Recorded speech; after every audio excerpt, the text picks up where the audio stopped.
સાવલી નગરમાં જે 389 કરોડમાં જે આરસીસી રોડ જે પોલીસ સ્ટેશનથી લઈને ટીંબા તરફનો થઈ રહ્યો છે એમાં પહેલેથી જ વિવાદવાળું છે અને હલકી કક્ષાનું ગુણવત્તા વગરનું મટીરિયલ વાપરવામાં આવે છે।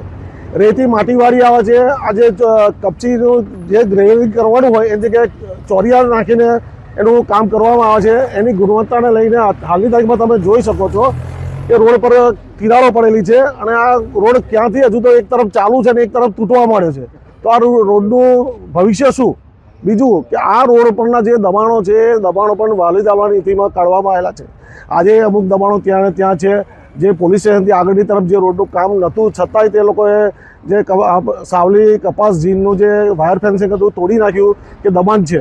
તો મારું એવું કહેવું છે આ રોડ પર જે આવતા દબાણો દૂર કેમ નથી કરતા અને જે ગુણવત્તાનું ધ્યાન લેવું જોઈએ ધ્યાન લેતા નથી। બીજું આ જે કામનું જે બોર્ડ લગાવ્યું છે એવી જગ્યા આવી છે કે કોઈને ધ્યાનમાં ના આવે કે ભાઈ વર્ક ઓર્ડર મેં 2-3 વખત વર્ક ઓર્ડરની મૌખિક માંગણી કરી પણ મને વર્ક ઓર્ડર બી આપવામાં આવ્યો નથી।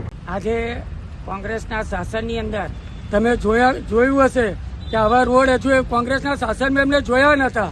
આજે સાવલી નગરની અંદર ધારાસભ્ય શ્રી કેતનભાઈ ઇનામદાર દ્વારા જ્યાં ડબલ રોડ મંજૂર કરવામાં આવ્યો છે તેની તમે ક્વોન્ટિટી જુઓ। આજે 5-6 ફૂટ ખોદાણ કરવામાં આવે છે એટલું પુરાણ કરવામાં આવે છે અને એ મટીરિયલ એવું સારું મટીરિયલ પણ વાપરી રહ્યા છે।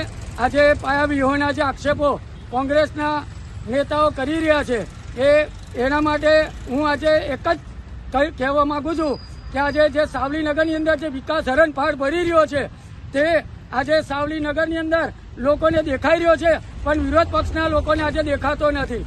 એ લોકોને એવું છે કે આજે સાવલી નગરની અંદર આજે ચૂંટણીઓ નજીક આવી રહી છે એટલે કોંગ્રેસના નેતાઓ આજે જે દરની અંદરથી બહાર મકોડા નીકળતા હોય એવી રીતે આજે નેતાઓ ફૂટી નીકળ્યા છે અને સાવલી નગરની અંદર આજે જે હરણફાળ વિકાસ ભરી રહ્યો છે આજે ધારાસભ્ય શ્રી કેતન ઇનામદાર દ્વારા જે આ કામની ગુણવત્તા જળવાય એવું પણ એમણે કહ્યું હતું અને એ પ્રમાણે આજે જળવાઈ પણ રહ્યું છે। અને અમને એટલો વિશ્વાસ છે કે આ રોડ પર ટીકડી જેવો રોડ બનશે અને આ રોડ ઉપર ધારાસભ્ય શ્રીના હાથે જ રિબિન કપાવવાની છે એ હોય હું તમને કહું ને આ રિબિન કપાયા પછી તે વખતે પણ તમે જોજો આજે ખોટી પાયાવિહોણી વાતો કરી રહ્યા છે કે તિરાડો પડે છે હજુ તો કામ ચાલુ છે। કામ ચાલુ હોય એની અંદર આપણાથી ખોટા આક્ષેપ ના થાય હજુ રોડ કમ્પ્લીટ તૈયાર થઈ જાય ત્યાર પછી એની રિબિન કપાય તે વખતે રોડ તમારે જોવાનો કે રોડ કેવો બન્યો છે। આજે લોકોને ઓખના કણાની અંદર ખૂંચી રહ્યા છે વિરોધ પક્ષના લોકોને ઓખના કણાની અંદર ખૂંચી રહ્યો છે જે વિકાસ સાવલી નગરની અંદર થઈ રહ્યો છે।